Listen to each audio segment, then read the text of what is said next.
Okay, for this simple apple bread recipe, you will need 2 cups of self-raising flour, and if you want to make it gluten-free, then you just use gluten-free self-raising flour. 1 cup of sugar. We want half a cup of milk, 2 eggs, 2 medium-sized apples, some cooking oil, nutmeg and ground cinnamon, or you can just use an allspice if you've got that instead, a little bit of vanilla, and a pre-greased loaf pan. All right, next you want to turn your oven on, so we're going to put it on bake and 180 degrees Celsius. All right, next we're going to peel the apples. So that's pretty easy. Get all the skin off the outside. And then you just need to dice up your apple into tiny little pieces. So I just slice it up and then twist it around, and you can just dice.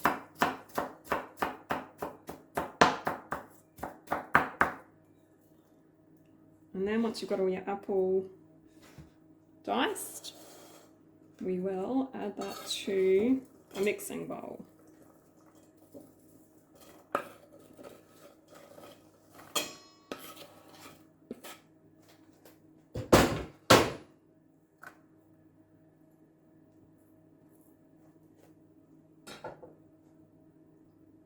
The next step is to crack open your 2 eggs and then just give them a little whisk.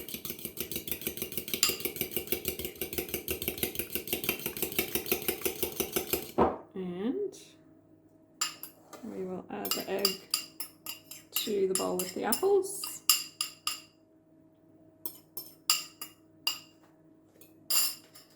Then we're going to add the oil. So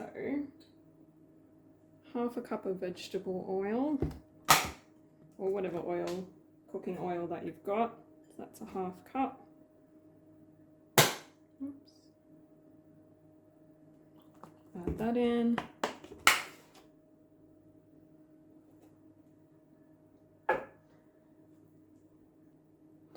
And then we will add the milk. The next thing we will add is the vanilla, which is 1 teaspoon of vanilla.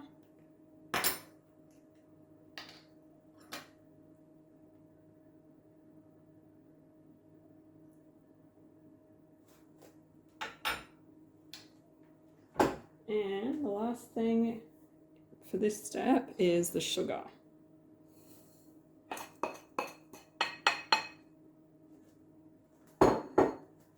And then we can give it a stir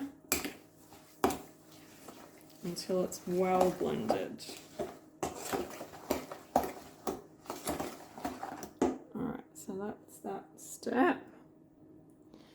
Now we just need to add in our self-raising flour. Give it a good mix.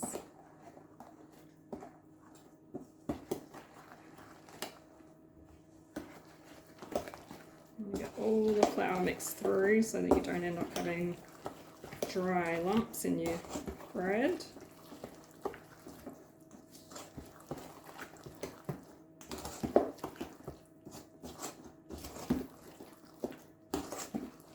And then the last little thing that we've got to do is add the nutmeg and ground cinnamon, or you can add the allspice if that's what you're using. So two teaspoons of cinnamon. So that's 1, 2. And then the nutmeg was half a teaspoon, which is a bit trickier, but just kind of guess it. And then you mix that through, mix it really well so that the flavors are evenly distributed throughout the loaf.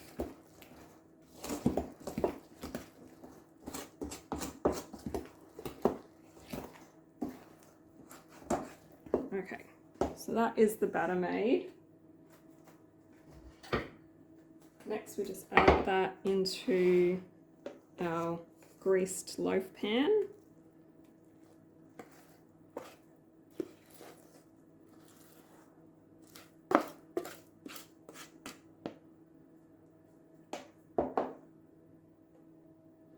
I just use a spoon to get all of the batter off the wooden spoon and out of the big bowl, because it all tends to stick to the wooden spoon.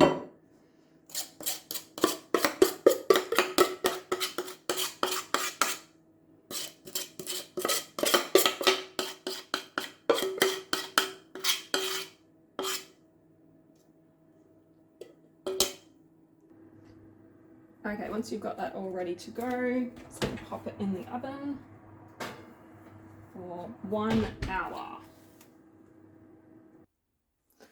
So once the hour is up, you can pull it out of the oven and just sit it on a cooling rack still within the loaf pan for about 5 minutes and let it cool. You can stick a knife or a skewer in just to check that it's coming out nice and clean. If there's still a bit of batter on your knife, just chuck it back in the oven for 5 or 10 minutes. But I've always found that 1 hour is perfect. So we'll leave it sit there for 5 minutes and then we can flip it onto the cooling rack. Alright, now you can flip out your apple bread loaf and we'll just let it cool for, I don't know, maybe about 15 minutes or so before cutting it up and having a nice hot slice. Once your apple bread has cooled, you can store it in a container on the bench for a couple of days or even in the fridge for up to a week. If you want to make it ahead of time, you totally can and just put it in the freezer or wrapped in alfoil.